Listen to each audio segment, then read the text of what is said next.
Good morning. Barry Bryson here. Thank you for being with me for another 5 good minutes with the Word. We're in the Colossian letter.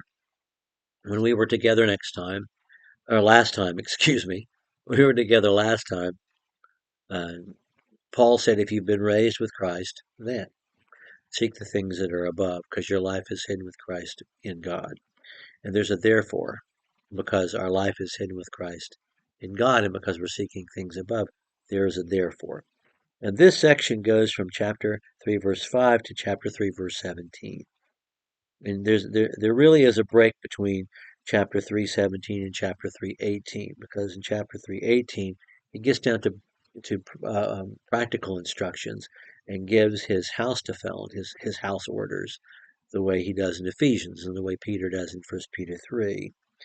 We're going to take two sessions to look at 5 through 11 and 12 through 17, to look at this section, this therefore section. Since our life is hidden with Christ in God, and we are seeking things above. It talks about things that happen from the inside out and things people can see from the outside in. We are a new person. We have new life. And that means that from the inside out, things are different for us. That there are things inside us that are emanating out that change us. And that's noticeable from the outside in. So he talks about renewal from the inside out, but he also talks about putting on. Like, I put on this sweater this morning because it's cold outside. And people can see that I'm wearing a purple and gray Argyle sweater. So they can see that about me with a lavender shirt, and they think, "Wow, that old guy matches his clothes." Did his wife do that? And so they can see things about me from the outside, but those things on the outside come from the inside out. So let's start verses 5 through 11, which is just the first half of this longer section. Therefore, consider the members of your earthly body as dead to immorality, impurity, passion, evil desire, and greed, which amounts to idolatry. For it is on account of these things that the wrath of God will come. And in them you also once walked when you were living in them. But now you also put them all aside: anger, wrath, malice, slander, and abusive speech from your mouth. Do not lie one to another, since you laid aside the old self with its evil practices, and have put on the new self, who is being renewed, outside in, inside out, who is being renewed to a true knowledge according to the image of the one who created him, a renewal in which there is no distinction between Greek and Jew, circumcision and uncircumcision, Scythian, slave, and free man, but Christ is all and in all. Okay. Um, we see that he talked about putting on things, and he's going to mention the things that we put on in verse 12. And he has the list of things that we've put to death in these early verses, and then later he's going to mention the things that we have put on. And later he's going to mention the things inside of us that are coming out. In this section, he talks about what we've taken off and the fact that we are being renewed from the inside out, and we're putting on qualities from the out that are visible from the outside. Let's talk about the things we've gotten rid of. And it seems to me they fall into certain categories. There's the sexual immorality, impurity, passion, evil desire, and then there are the things associated with money and power, with lying, with greed, which amounts to idolatry. And then there's the way we treat each other: abusive speech, anger, wrath, malice, slander, and and um, and so those are the categories.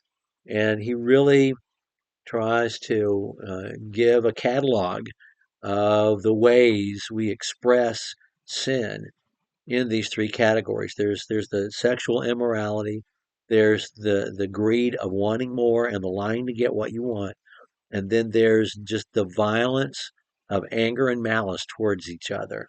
And those are the three categories of sin that he mentions in this passage. And you can go back to the prophets and read the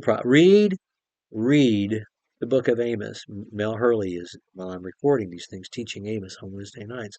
And you'll see these are the sins. And One category is not worse than the other. They're all terrible. And they produce the wrath of God. Period. They do. They produce the wrath of God. These are the things that produce the wrath of God. So stop it. Get rid of those things. Because you have this. You have been given something that has freed you from these things.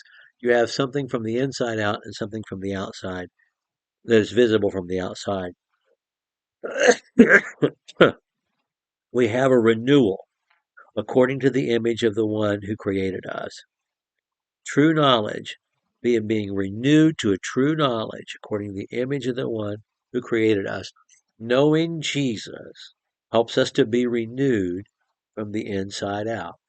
And you know what happens when we're renewed? Then the things that separate us don't exist anymore. It's a renewal in which there is neither Greek or Jew, circumcised, uncircumcised, barbarian, Scythian, slave, free man, but Christ is all in all. Wish I had time to go through each one of these subsets of people that he mentions in this list and talk about, their existence in the early church and but we're not going to do that. We're going to take the time to do that today. What I want to connect this to is Galatians 3:27. But in Galatians 3:27, he says something very similar. If you've been baptized into Christ, you've put on Christ. You put on Christ. Putting on a garment. It's the same word that he uses here for putting on. You've put on Christ. Therefore, there's neither male nor female, Jew nor Greek, bond nor free, but you're all one in Christ Jesus. A nearly identical thing that he says to the Galatians, and he associates it with baptism. One more thing. He says uh, in verse 7, in these things you also once walked. And I'm using my grandfather's Bible, by the way. This is a first edition New American Standard New Testament. And my grandpa kept it in his glove compartment of his car, of whatever Dodge or Chrysler he was driving at the time. And it's one of my dearest possessions, and I use it for this. Um, and and my grandpa has the note here, 1 Corinthians 6, verses 9 and 10. And absolutely yes. Because in 1 Corinthians 6, Paul says to the Corinthian brethren, he mentions all these people that are not going to enter the kingdom of heaven and mentions all these terrible sins. And he says, and such were some of you, but you were sanctified. You were redeemed. You were saved. Therefore, don't be that way anymore. It's a direct connection to that. And we see the sinful background and the variegated sinful background of the people who make up this congregation. And maybe we understand why they're so frightened about lapsing into sinfulness again that they're seeking ways to shore up their faith. And they're just lapsing back into what they were doing before. It's just in a different form.